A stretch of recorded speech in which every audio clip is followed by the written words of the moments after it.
Das câmeras pelo crítico Celso Sabadin. Bom dia, Celso. Bom dia, Tavinho. Muito bom dia, Brasil. Pois é, Tavinho, você sabe que agosto é o mês do cachorro louco. E para comemorar, as distribuidoras de cinema já se agitam para lançar em todo o país, logo no dia 5 de agosto, o filme Lobo, que tem ninguém menos que o Jack Nicholson no papel título. Ninguém melhor que Jack Nicholson para fazer mais essa versão da famosa história do lobisomem. Bom, desde os tempos de antes de Cristo, a ciência e a história registram contos, alguns sérios, alguns mais científicos, outros mais fantasiosos, mas enfim, contos e histórias sobre licantropia. Licantropia seria uma doença cientificamente comprovada, na qual o homem adquire uma espécie de raiva ao ser mordido por um lobo, e na qual também ele passa a agir que nem um lobo. Bom, é claro que isso é um prato cheio para o cinema, sempre foi e continuará sendo também.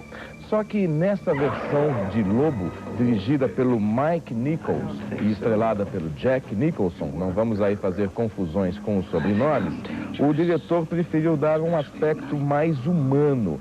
Os chamados efeitos especiais, computadorizados e tudo mais, existem também, é claro, mas em pequenas doses. O Jack Nicholson, ele quis fazer um wolf, um lobo, um lobisomem, com a sua interpretação, com a sua força carismática, que a gente sabe que ele tem muito bem, deixando em segundo plano a maquiagem.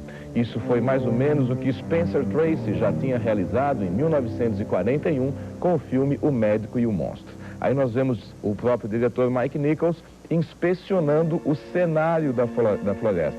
Você pode ver que as árvores são naturais, mas tudo isso foi montado num set de filmagem. O Mike Nichols afirma também que nesse filme ele quis fazer uma metáfora do que ele acha que é a experiência, que é tornar-se diferente do resto das pessoas, seja de uma forma de lobo ou não. E ele afirma também que existe algo que não é exclusivamente sombrio nos filmes de lobisomem, mas sim os filmes vão falar de mudanças, de metáforas, que podem ser negativas ou não. O próprio diretor Mike Nichols já afirma também que, ao contrário do que muita gente já está comentando, principalmente na imprensa internacional, Lobo não é uma metáfora sobre a AIDS. É claro que nesses tempos de AIDS a gente sempre pensa muito nisso, né? Porque a premissa básica é muito parecida. Uma pessoa infectada que morde outra e vai passando a doença assim para frente. Ele diz que não é uma metáfora exclusivamente sobre a AIDS, mas sim sobre um mundo no qual as coisas incontroláveis acontecem e as pessoas têm que se adaptar a isso. Ou seja, é muito mais do que uma metáfora sobre a AIDS. O próprio Jack Nicholson também fez as suas pesquisas para interpretar melhor esse personagem que é meio homem e meio lobo. Ele diz que leu muitos livros sobre lobos e assistiu todos os filmes e vídeos sobre lobisomem que ele conseguiu ter em mãos. Aí ele brinca, inclusive, e diz que, contrariamente a muitos colegas dele, ele não foi viver no meio dos lobos. Provavelmente ele está fazendo aí uma brincadeira a respeito do seu colega Robert De Niro, que a gente sabe que o De Niro, quando tem que fazer um personagem, ele entra de corpo e alma nesse personagem. E o Jack Nicholson ri e diz que não, ele não foi viver no meio dos lobos, mas sim que o vizinho dele tem uma loba e ele se restringiu apenas a ficar observando como ela caminhava, seus movimentos e tudo mais. O que é interessante também, aí a gente está vendo uns trechos de filmes dos anos 40, é muito engraçado esse tipo de filmes antigos de lobisomem, né? Mas eu estava falando também a respeito de desenho de produção. Depois que o personagem do Jack Nicholson começa a mudar, repare quando você for assistir o filme que tudo parece a se tornar mais pronunciado. O apartamento dele passa a ser mais claustrofóbico, mais entulhado de coisas. O próprio teto fica mais baixo e a cenografia vai dar mais destaque para as barras, gradis, cercas, tudo aquilo que nos dê uma sensação de prisão. Aí você vê, através dos computadores, uma prévia do que poderia ser maquiagem. Então, primeiro, o pessoal da produção, o pessoal da maquiagem, faz uma simulação em computador, depois é feita uma máscara de látex, na qual essa máscara é colocada sobre o rosto inteiro do Jack Nicholson e depois é aplicada a maquiagem sobre essa máscara.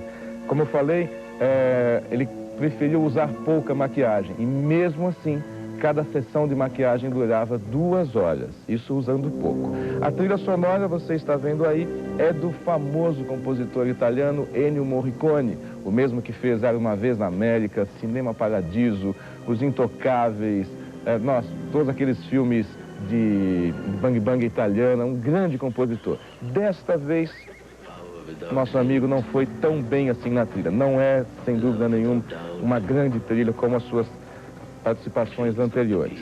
E fazendo papel feminino de muito destaque, por sinal, a gente vê a Michelle Pfeiffer, que está ótima novamente no papel da Mulher do Lobo, né? Ela que já tinha sido a Mulher Gato, agora é a Mulher do Lobo.